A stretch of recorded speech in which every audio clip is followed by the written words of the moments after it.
До 30 јуни истекува рокот за легализација на бесправно изградени објекти со намена тераса, односно доградба на стамбен простор.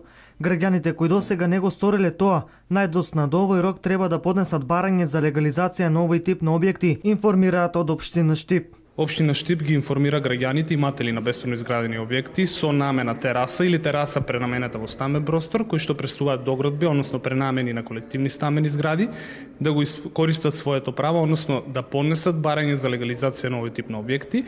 Истото може да го сторат во архивата на општина Штип и барањето може да го поднесат најдоцна до 30 јуни 2015, односно напоменуваме дека рокот за да се отпочне оваа постапка истекува овој месец.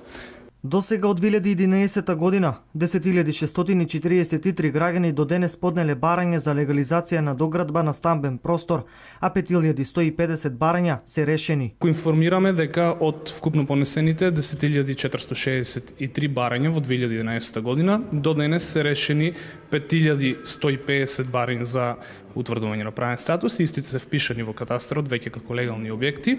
Меѓутоа апелираме до граѓаните кои што се уште го немаат дополнето своето барање со потребниот геодетски елаборат, исто да го сторат што побрзо, од причина што во Штип има само 6 геодетски куќи кои што може да направат геодетски елаборати, а рокот за дополнување на барањето со геодетски елаборати истекува кон крајот, односно на крајот на оваа година, односно на 31 декември 2015 година. Според последните владини податоци, до почетокот на годинава во сите општини во државата се отворени 350.000 предмети за легализација на дивоградби. Според Агенцијата за катастар на недвижности, до крајот на јануари процесот за легализација е целосно завршен за околу 90.000 дивоградби во цела држава.